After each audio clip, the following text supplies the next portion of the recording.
ఏకాదశి అంటే ఏంటి? ఎందుకు ఉపవాసం చేస్తారు? పూర్తి కథని ఈ వీడియోలో చూద్దాం. మన హిందూ ధర్మంలో ఎంతో పవిత్రమైన రోజులలో ఏకాదశి ఒకటి. ప్రతి నెలలో 2 సార్లు వచ్చే ఈ పవిత్ర తిథిని లక్షలాది మంది భక్తులు భక్తి శ్రద్ధలతో ఆచరిస్తారు. కానీ ఏకాదశి ఎందుకు అంత ప్రత్యేకం? ఎందుకు ఉపవాసం చేస్తారు? దాని వెనుకున్న పురాణ కథ ఏమిటి? ఈరోజు మనం తెలుసుకుందాం. ఏకాదశి అంటే ఏమిటి? చంద్రమాసంలో వచ్చే 11వ తిథిని ఏకాదశి అంటారు. ఒక్క నెలలో 2 ఏకాదశులు వస్తాయి. శుక్లపక్షంలో ఒకటి, కృష్ణపక్షంలో ఒకటి. అంటే సంవత్సరానికి సాధారణంగా 24 ఏకాదశులు వస్తాయి. అధిక మాసంలో వచ్చిన సంవత్సరాల్లో ఈ సంఖ్య కొంచెం పెరుగుతుంది. ఈ రోజు శ్రీ మహావిష్ణువుకు అత్యంత ప్రీతికరమైన రోజుగా భావిస్తారు. ఏకాదశి వెనుక ఉన్న పురాణ కథ ఏంటో తెలుసుకుందాం. పూర్వకాలంలో మురాసురుడు అనే రాక్షసుడు దేవతలను తీవ్రంగా ఇబ్బంది పెట్టేవాడు. దేవతల ప్రార్థనతో శ్రీ మహావిష్ణువు మురాసురుడితో యుద్ధం ప్రారంభించారు. ఈ యుద్ధం ఎన్నో సంవత్సరాలు కొనసాగింది.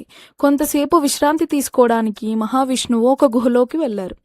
ఆ సమయంలో మురాసురుడు నిద్రిస్తున్న విష్ణువుపై దాడి చేయాలని ప్రయత్నించాడు. అప్పుడే మహావిష్ణువు దివ్య తేజస్సు నుండి ఒక అద్భుతమైన దేవి ప్రత్యక్షమైంది. ఆమె మురాసురుడిని సంహరించింది. ఆమె భక్తి పరాక్రమం చూసి శ్రీ మహావిష్ణువు ఎంతో సంతోషించి, నీవు ఈ రోజు అంటే 11వ తిథిన జన్మించావు.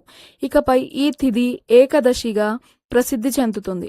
ఈ రోజున భక్తితో ఉపవాసం చేసి నన్ను ఆరాధించే వారికి నా అనుగ్రహం లభిస్తుంది అని వరమిచ్చారు. అప్పటి నుండి ఏకాదశి ఎంతో పవిత్రమైన రోజుగా మారింది. ఏకాదశి రోజున ఏం చేయాలి?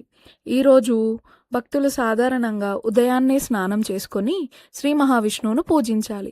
ఓం నమో నారాయణాయ మంత్రాన్ని జపించాలి. విష్ణు సహస్రనామాన్ని పారాయణం చేయాలి. భగవద్గీత చదువుకోవాలి. ఆలయ దర్శనం చేయాలి. దానం చేయాలి. రోజంతా ఆలోచనలతో భక్తితో గడపాలి. ఏకాదశి ఉపవాసంలో ఏమి తినవచ్చు? ప్రాంతం, కుటుంబం, సాంప్రదాయాలని బట్టి ఆచారాలు మారవచ్చు. సాధారణంగా పండ్లు, పాలు, పెరుగు, కొబ్బరి, డ్రై ఫ్రూట్స్, సగ్గుబియ్యం, బంగాళదుంప, చిలకడ దుంప వంటివి తీసుకుంటారు. చాలా సాంప్రదాయాలలో బియ్యం, గోధుమలు, పప్పు ధాన్యాలు వంటివి తీసుకోరు.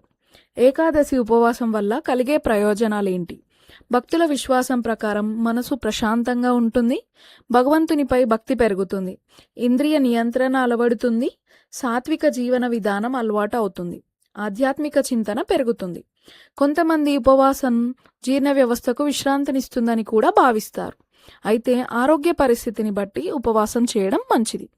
ముఖ్యమైన ఏకాదశులు. కొన్ని ప్రసిద్ధ ఏకాదశులుంటాయి. అందులో వైకుంఠ ఏకాదశి, నిర్జల ఏకాదశి, దేవశయని ఏకాదశి, దేవస్థాన Ekadashi, Mokshada Ekadashi, Putrada Ekadashi.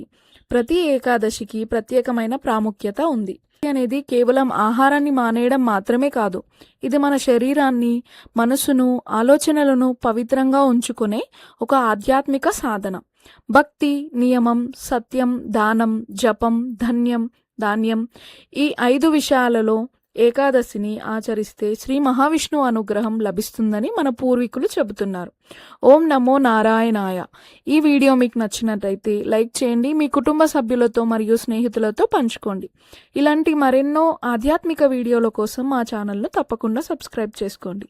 Thank you for watching.